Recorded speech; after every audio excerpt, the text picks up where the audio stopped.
안녕하세요. 안녕하세요. 안녕. 너무 오랜만에 뵙네요. 러브코드 오랜만이에요. 핑크 표지가 많이 보고 싶었는데. 자, 설명절 잘 보내시고 2월 되니까 좀 쌀쌀하긴 한데 햇살은 따뜻한 것 같아요. 봄이 오려고 하는지. 그리고 나무들 보니까 목련 같은 데는 이렇게 봉우리도 이렇게 맺혀 있는 것 같고 그래서 '아 인제 봄이 오려나 보다.'라고 하고 있는데 요새 코로나 확진자가 너무 많이 나와 가지고 지뢰밭인 것 같아요 밖에가. 밥도 네. 나가서 못 먹겠고. 음. 어떻게 지내셨나요? 네. 불안에 떨고 있습니다. 3차 접종까지 했는데도 불안하죠. 네. 너무 많이 나와 그쵸. 가지고 맞아요. 그리고 요새는 뭐지? 진단하는 것도 좀 시스템이 바뀌었잖아요. 자가 키트 하고 나서 하는 거로. 그래서 약국에 보면은 진단 자가 키트 품절됐다고 붙어 있고 막 그러더라고요. 네. 음.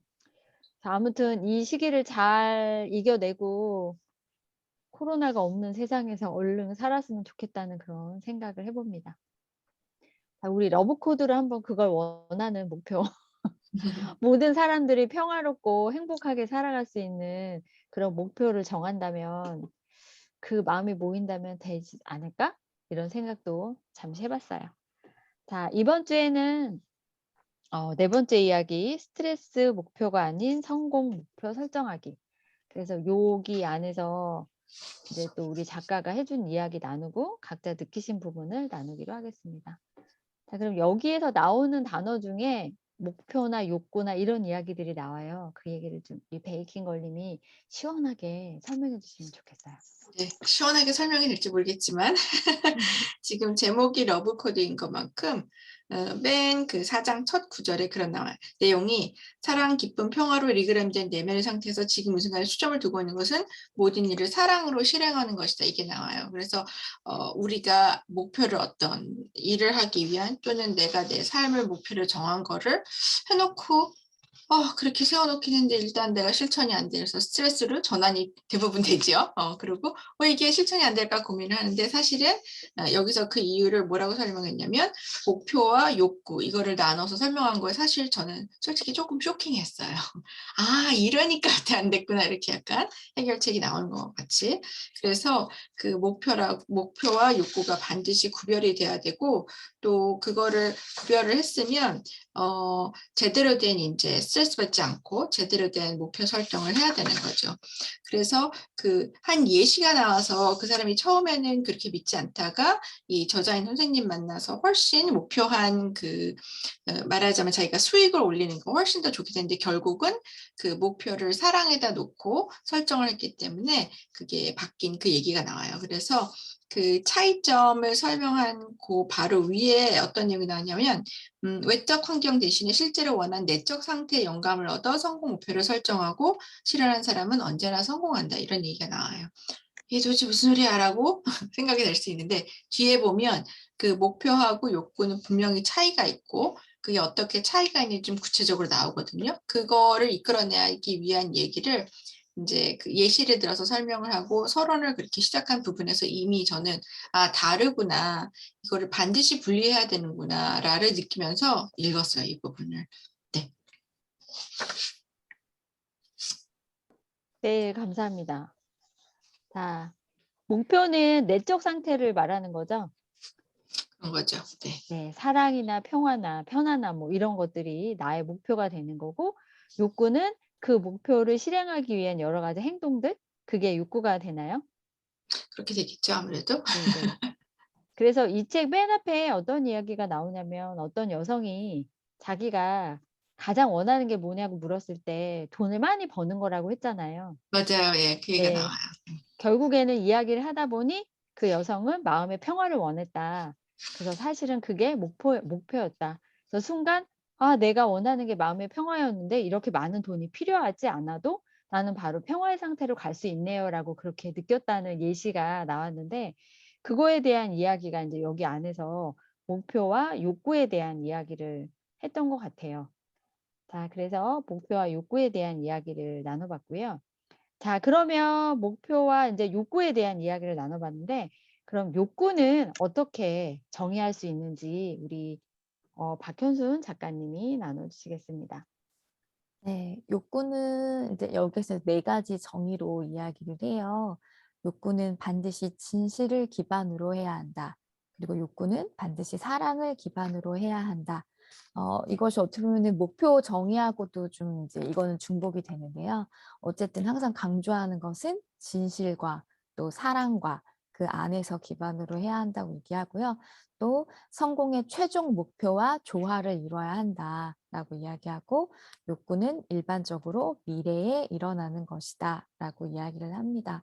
그래서 저는 욕구에 요즘에 또 되게 관심이 많았었는데, 그래서 요즘에 이제 소소 욕구 이루기 이제 프로젝트처럼 하고 있거든요. 제 안에 올라온 욕구들, 작은 욕구들에 집중하면서 그 욕구를 이뤘을 때 굉장히 행복감을 느끼는 거. 어떻게 보면 제가 이 러브 코드를 읽어서 그런 영향이 있었던 걸지 모르겠지만 요즘에 욕구에 좀 더 많이 집중을 하고 있습니다. 그래서 너무 막 어렵게 생각하기보다는 내 마음에서 올라온 것들, 그거는 분명히 어떤 거짓이거나 아니면 또 누군가를 해치려는 뭐 욕구일 수도 있죠. 그쵸? 누군가를 정말 미워하거나 누군가를 좀 뭐 복수하고 싶거나 그런 욕구도 있을 수 있는데, 그런 욕구들 중에서 내가 진실과 사랑이 같이 있는 그 욕구를 잘 이렇게 꽃을 이렇게 물을 주고 하면 싹이 틔어서 꽃이 피는 것처럼 내 안에 그 욕구를 잘 성장시키는 것이 중요한 것 같아요.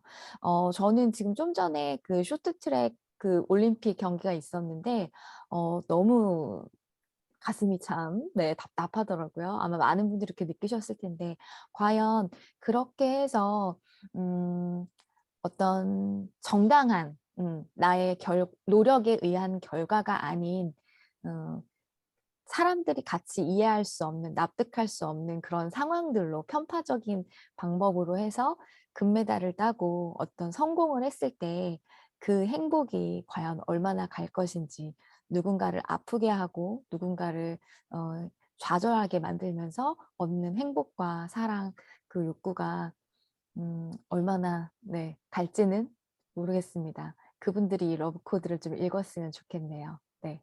그래서 여러분의 욕구는 소중합니다. 그 안에서 정말 내가 진실과 사랑에 기반해서 잘 키우고 싶은 욕구에 많이 집중을 해 주세요. 네. 그러면 될 것 같습니다. 감사합니다. 네. 사랑과 진실 기반인 욕구. 갑자기 그 은희 작가님이 그 얘기 하시니까 뭐가 생각났냐면 제가 어저께 너무 집에만 있다 보니까 답답해서 1 시간 정도 동네를 한 바퀴 돌았거든요. 그래 가지고 인제 제과점에 들렸는데 대부분은 거기 가서 뭘 살 때 어떻게 저는 사냐면 제가 먹고 싶은 거보다 아이와 같이 먹을 수 있는 거를 골라요. 그러다가 어제는 '에이 이게 뭐라고.' 제가 먹고 싶은 걸 골랐어요. 네. 우리 아이하고 저하고 식성이 많이 다르거든요. 음. 그래서 대부분은 아이한테 맞춰서 얘도 먹고 나도 먹는 거를 사야지라고 그렇게 많이 사요, 항상 살 때. 근데 어제는 제가 원하는 걸 샀어요, 저를 위해서. 아침에 저는 그 컵케이크처럼 생겨 있는 부드러운 카스테라를 되게 좋아하거든요. 커피랑 먹어도 좋고 되게 부드러워서. 근데 인제 그거를 사 갖고 와 가지고 아침에 커피랑 딱 먹는데 너무 행복한 거죠. '아 행복이 뭐 큰 건가? 이런 게 행복이지.'라는 생각을 했는데 저희 아이는 역시나 손을 대지 않더라고요. 다 제 거가 됐어요. 그래서 이런 생각하면서 '엄마들은 한 번씩 다 이런 생각하지 않았을까?' 막 그런 생각도 해 보고 '나만 이상한 걸까?' 막 이런 생각도 해 보고 하거든요. 근데 요즘은 저도 제가 뭘 좋아하는지 뭘 원하는지에 대해서 되게 많이 생각하는 편인데 여기에서 또 욕구라는 부분에 대한 이야기 나누니까 그 생각이 또 났습니다. 자 그럼 이제 우리 욕구 정의하기에 대한 이야기를 했으니까 이번에는 목표 정의하기에 대한 이야기를 한번 해 볼게요. 사랑님 나눠 주세요. 여러분 새해가 왔습니다. 명절 잘 보내셨죠? 자신감이 아니길 바라면서 목표 잘 정하고 계시고 원하는 거 잘 설계하고 계신가요? 제가 나눌 부분은 목표 정의학인데요. 목표하려면 4가지 요소를 갖추어야 한다고 저자는 이렇게 말합니다. 첫째는 목표는 반드시 진실을 기반으로 해야 한다. 두 번째, 목표는 반드시 사랑을 기반으로 해야 한다. 세 번째, 목표는 100% 통제되어야 한다. 네 번째, 목표는 지금 이 순간 실행된다. 이렇게 정해 놓으셨는데요. 3번이 저한테는 되게 어렵더라고요. 목표는 100% 통제되어야 한다. 이 통제라는 이 단어가 책을 읽어봤는데 조금 저한테는 어려웠는데요. 제가 계속 읽으면서 제가 이 책에서 그냥 적용하고 그냥 저의 의견일 수도 있겠지만 여기서 통제라는 것은 이제 우리가 사람이 살아가면서 내면에 깊이 고있는 그거를 무의식이라고 하고 의식이라는 거는 환경에 따라서 내가 생각하고 영향을 받을 수 있는 거라고 생각을 하는데요. 여기서 제가 느낀 거는 내 무의식 안에 있는 그 통제라는 것이 내 안에 항상 사랑과 진실과 모든 것이 편안함을 가지고 목표를 설계되어 있는가라는 생각이 들었거든요. 의식이라는 거는 환경적 요인에 의해서 공포심도 들고 그럴 수도 있다고 생각해요. 왜냐하면 우리가 지금 예를 들자면 코로나 시대에 살고 있기 때문에 자꾸만 언론에서나 주변에서도 코로나 때문에 부정적인 얘기를 되게 많이 듣잖아요. 건강에 대한 우려? 막 이런 거에 대해서. 그럼 그런 얘기를 들었을 때 내 목표를 가지고 있을 때 거기에 흔들리느냐? 아니면 거기에 리셋하고 내 안에 무의식에 있는 무의식이 그거에 상관없이 내 안에 정말 내가 원하는 방향으로 가고 있냐? 이게 핵심인 거라고 생각이 들거든요. 그러니까 저는 만약에 저한테 이렇게 적용할 때 제가 치유 사명이 있는데 뭔가 마음을 치유하고 사랑 에너지로 다른 사람들의 선한 영역 패시브 인컴의 영역을 한다는 게 제가 지금 올해 목표거든요. 근데 그 사명이랑 목표가 제 안에 목표가 설계되었을 때 그게 코로나의 영향에서 내가 불안을 떨고 있고 거기 환경에 대해서 내가 이런 목표를 세웠는데 내가 너무 거기에 휘둘리고 있는 거에 치우치지 않아야 하는 거에 대해서 그런 것 같아요. 그래서 조금 어려운데 여기 172페이지에 보면 무의식이 언제나 승리한다는 사실을 기억하는 그 포인트가 있어요. 그 책에서 봤을 때 그러니까 내 내적에 정말 내가 원하는 게 있을 때 건강한 통제로서 평화와 기쁨과 사랑이 항상 충만되고 내가 그거를 향해서 늘 이렇게 내 안에 내적으로 그거를 통제하는 게 제일 중요하지 않을까라는 그렇게 답을 내렸거든요. 사실 어려워요, 이 부분에 대해서. 그래서 여러분들이 만약에 이건 러브코드를 만약에 다른 분들이 읽고 계신다면 그 부분에 대해서 여러분은 어떻게 해석하고 어떻게 적용하고 있는지 참 궁금합니다. 그래서 저는 이렇게 받아들였고요. 보면 173페이지에 세 번째 보면 건강한 통제란 올바른 행동과 애정 어린 행동, 최선의 행동이다. 이와 반대로 해로운 통제는 언제나 거짓을 믿으며 생겨나는 공포를 기반으로 하기 때문에 당신이 달성하라고 노력하는 결과를 망칠 것이다.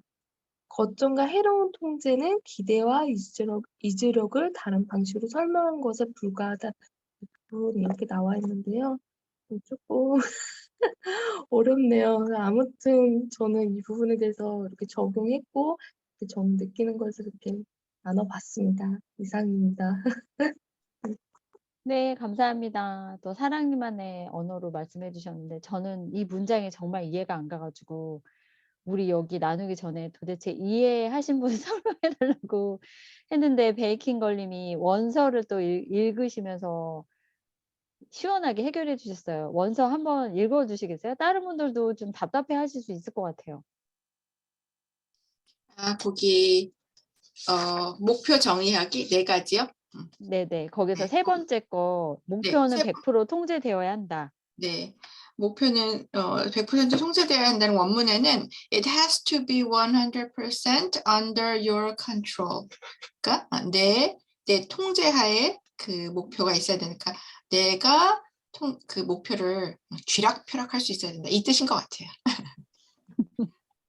네, 감사합니다. 그 얘기 듣고 저는 좀 시원해졌어요. 답답해가지고 계속 읽으면서 이게 도대체 통제되어야 한다는 건 내 목표가 통제돼야 되는 거야? 뭐야? 이렇게 했었는데 결국에는 내 목표를 실행하기 위한 나의 행동이 내가 움직일 수 있는 범위 내에서 통제되어야 한다라는 그런 이야기로 또 우리 윤희 작가님이 읽으시면서 또 "그런 거 아닐까요?" 라고 해 주셨는데 원문이랑 연결해 보니까 그런 의미가 있는 것 같아요. 저도 보통 책을 읽을 때는 쭉 그냥 흐름을 따라 읽는데 이상하게 이 문장이 자꾸 걸리더라고요.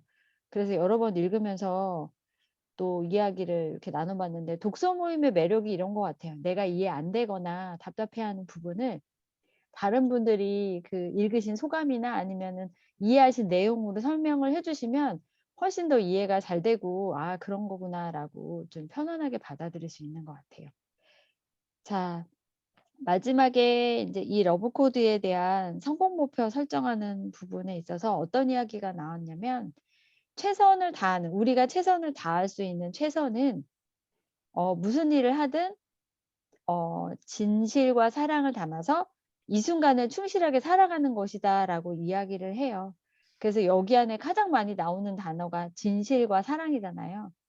저는 제 인생의 목표는 몇 년 전부터 계속 편안함을 되게 많이 생각했거든요. 편안함은 결국에는 마음의 평화 뭐 이런 거일 수 있는데 그런 거를 목표로 삼고 행동을 하다 보면 두 마리 토끼를 잡을 수 있다고 얘기를 합니다, 작가가. 자, 첫 번째는 내면의 사랑과 기쁨, 평화, 행복, 건강 뭐 이런 걸 얻을 수 있고 외적인 성공에서는 금전, 경력, 관계 뭐 이런 것들의 성공을 얻을 수 있다고 얘기를 해요. 그래서 요거는 우리가 책을 읽으면서 작가가 하신 말씀이니까 삶에 적용을 해 보고 진짜 이런 결과가 나오는지는 각자 느껴보시는 그런 시간 가지시면 좋을 것 같아요. 자, 그래서 우리가 요번 주까지 나눈 거는 이제 파트 1에 대한 이야기였고요. 다음 주에는 파트 2 러브 코드 실행하기에 대한 이야기로 넘어갈 거예요. 그래서 뭐 의식과 무의식을 프로그램하는 3가지 방법이 인제 5번째 챕터의 제목인데 무의식의 역할이 그거라고 얘기를 하더라고요, 작가님 얘기는. 우리를 보호하기 위한. 그래서 내 무의식 안에서 내가 좀 위협을 받거나 뭐 위험한 상황이 되면 그 무의식이 올라와서 내 의식이 제어할 수 없는 그런 상태가 된다라고. 그래서 무의식이 의식을 이긴다라고 얘기를 하는데 그래서 결국에는 쭉 보니까 무의식까지 끌어올려서 그런 부분들을 정화해 가지고 또 내 마음 안에 진실과 사랑을 담는 그게 러브 코드 아닐까라는 생각을 좀 해 봤습니다. 자, 그래서 우리 오늘 러브 코드 4번째 이야기 나눠 봤고요. 저희 이야기가 삶에 도움이 되셨다면 좋아요 구독, 결정 부탁드립니다. 부탁드립니다. 고맙습니다. 네, 다음 주에 챕터 5 이야기로 다시 돌아오겠습니다. 일주일 동안 편안하고 평화로운 삶 되시길 바랍니다. 감사합니다. 감사합니다.